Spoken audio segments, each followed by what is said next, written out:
மேற்கு வங்க ஆளுநர் திடீர் ராஜினாமா செய்திருக்கிறார். அண்மை செய்தியாக பார்க்கிறோம். மேற்கு வங்க மாநிலத்தில் சட்டப்பேரவை தேர்தல் நடைபெற இருக்கும் நிலையில் அம்மாநிலத்தின் ஆளுநர் திடீரென ராஜினாமா செய்திருப்பது பெரும் கேள்வியை எழுப்பியிருக்கிறது. போதிய காலம் பதவியில் இருந்துவிட்டேன் என அவர் கூறியிருக்கிறார். மேற்கு வங்க ஆளுநர் ஆனந்த போஸ் திடீரென ராஜினாமா செய்திருக்கிறார். அதன் பிறகு அவர் அளித்த பேட்டியில் போதிய காலம் பதவியில் இருந்துவிட்டேன் என தெரிவித்திருக்கிறார். இன்னும் ஒரு மாதத்தில் மேற்கு வங்கத்தில் தேர்தல் நடைபெற இருக்கக்கூடிய நிலையில் ஆளுநரின் இந்த திடீர் ராஜினாமா பெரும் கேள்வியை எழுப்பியிருக்கிறது.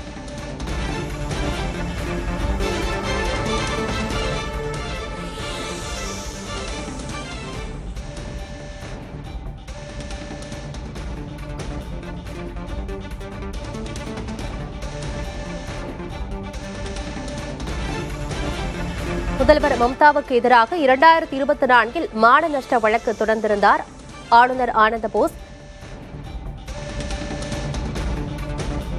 விவரங்களோடு செய்தியாளர் கணபதி இணைந்திருக்கிறார். கணபதி, மேற்கு வங்க ஆளுநரின் திடீர் ராஜினாமா பல்வேறு கேள்விகளையும் யூகங்களையும் எழுப்பியிருக்கிறது. ஏன்னா மேற்கு வங்க மாநிலத்தில் சட்டப்பேரவை தேர்தலும் நடக்க இருக்கு. இதனுடைய பின்னணி என்ன விவரம்?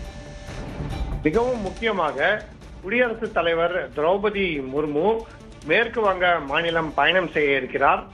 நாளை மற்றும் நாளை மறுநாள் 2 நாட்களும் அவர் மேற்கு வங்க மாநிலத்திலே பயணம் செய்ய இருக்கும் நிலையில்தான் இன்று மேற்கு வங்க ஆளுநர் ஆனந்த போஸ் ராஜினாமா செய்வதாக அறிவித்திருக்கிறார். இன்னும் அவர் ராஜினாமா ஏற்றுக்கொள்ளப்பட்டதா என்பது குறித்த தகவல்கள் எதையும் குடியரசுத் தலைவர் இல்லம் வெளியிடவில்லை. நாளை டார்ஜிலிங்கில் ஒரு விழாவில் குடியரசுத் தலைவர் கலந்து கொள்கிறார். அதன் பிறகு பழங்குடியின சமுதாயத்தினரின் நிகழ்ச்சி ஒன்றிலே நாளை மறுநாள் கலந்து கொள்கிறார். இந்த 2 நிகழ்ச்சிகளும் மேற்கு வங்க மாநிலத்தில் நடைபெற உள்ள நிலையில்தான் குடியரசுத் தலைவர் அங்கே பயணம் செய்வதற்கு அனைத்து ஏற்பாடுகளும் தயாராக இருக்கும் நிலையிலே ஆளுநர் ஆனந்த போஸ் ராஜினாமா செய்திருக்கிறார். ஆளுநருக்கும் மேற்கு வங்க முதல்வர் மம்தா பானர்ஜிக்கும் பல சந்தர்ப்பங்களிலே மோதல் போக்கு நீடித்தது உங்களுக்கு நன்றாகவே தெரியும். அப்படிப்பட்ட சூழ்நிலையில் ஆனந்த போஸ் தனது சொந்த மாநிலமான கேரளாவிலே சட்டசபை தேர்தலில் போட்டியிடுவாரா என்ற கேள்விக்குறி இருக்கிறது.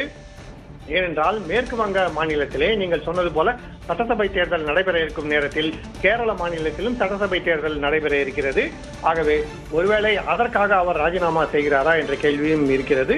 இருந்த போதிலும் குடியரசுத் தலைவர் பொதுவாக ஒரு மாநிலத்துக்கு செல்லும் போது அந்த மாநில ஆளுநர் மற்றும் முதல்வர் ஆகியோர் அவரை வரவேற்பது வழக்கம். அப்படிப்பட்ட சந்தர்ப்பத்திலே ஆனந்த போஸ் ஏன் திடீரென தற்போது ராஜினாமா செய்திருக்கிறார், ஏன் 2 நாட்களுக்கு தனது முடிவை ஒத்திவைக்கவில்லை என்று பல்வேறு கேள்விகள் தற்போது எழுந்திருக்கின்றன. ஆனந்தி, தகவல்களுக்கு நன்றி கணபதி.